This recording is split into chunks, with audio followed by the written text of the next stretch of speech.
রক্তকরবী বা বাল্মীকি প্রতিভার স্রষ্টা রবীন্দ্রনাথ, তাই 25শে বৈশাখ উদযাপনে নাট্য সংস্কৃতিতেও তিনিই। রবীন্দ্রনাথ এই নামটির সাথে যুক্ত হয়ে আছে আপামর বাঙালির গভীর শ্রদ্ধা, ভালোবাসা এবং আবেগ। তিনি ভারতবর্ষের প্রতিটি বাঙালির মননে চিন্তাধারায় অমর হয়েছিলেন, আছেন এবং থাকবেন। 25শে বৈশাখ বিশ্বকবি রবীন্দ্রনাথ ঠাকুরের 163তম জন্মদিন।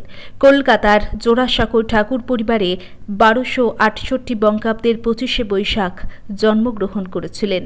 রবীন্দ্রনাথ ঠাকুর একজন সাহিত্যিক, কবি, সঙ্গীত স্রষ্টা, ঔপন্যাসিক, নাট্যকার এবং চিত্রশিল্পী ছিলেন।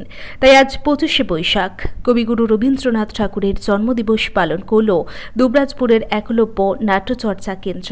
এদিন দুবরাজপুর ব্লক সংলগ্ন নেপাল মজুমদার ভবনের সামনে প্রাকৃতিক পরিবেশে ছায়া সুনিবিড় বটবৃক্ষের তলায় রবীন্দ্রনাথকে স্মরণ করে প্রণামী তোমায় অনুষ্ঠানের আয়োজন করা হয়। রবীন্দ্রনাথ ঠাকুরের প্রতিকৃতিতে মাল্যদান এবং পুষ্পার্ঘ্য নিবেদন করেন বিশিষ্ট কবি ও সাহিত্যিক ফজলুল হক, সুনীল কর্মকার, প্রাক্তন প্রধান শিক্ষক কালামুল বক্স, বিশিষ্ট শিক্ষক তপন ওঝা, একলব্যর কর্ণধার মধুসূদন কুণ্ডু ওরফে বাপি কুণ্ডু সহ একলব্য নাট্যচর্চা কেন্দ্রের সদস্যরা। আজকের এই অনুষ্ঠানে একলব্য নাট্যচর্চা কেন্দ্রের শিল্পীরা কবিতা, আবৃত্তি, নৃত্য ও সঙ্গীত পরিবেশন করেন। তাছাড়াও প্রাক্তন প্রধান শিক্ষক কালামুল বক্স এদিনের অনুষ্ঠানে গানটি মাউথ অর্গান দিয়ে বাজিয়ে শোনান। আজকে সবাই জানে যে 25শে বৈশাখ বিশ্ববাসীর কাছে একটি ঠাকুর,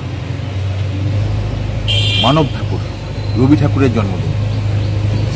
সারা বছর ধরে একলব্য সাংস্কৃতিক চর্চা করবে, আর আজকের দিনে এই চর্চার যিনি পথ দেখান প্রতি মুহূর্তে, প্রত্যেক দিন, তাকে স্মরণ করবে না তা তো হতে পারে না। তাই একলব্যর উদ্যোগে একলব্যর পরিবারের সবাইকে নিয়ে আরও আশেপাশের মানুষজনদেরকে ডেকে সকাল থেকে শুরু হয়েছে রবীন্দ্রনাথের জন্মজয়ন্তী উদযাপন।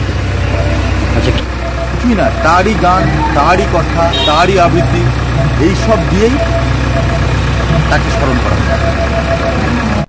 দুবরাজপুর থেকে শেখ অলি মোহাম্মদের report, Janakantha TV news. Rabindranath মিশে গিয়েছেন আমাদের অজান্তেই,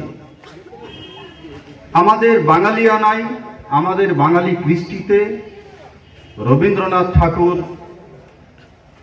এখনো পর্যন্ত বেঁচে রয়েছে।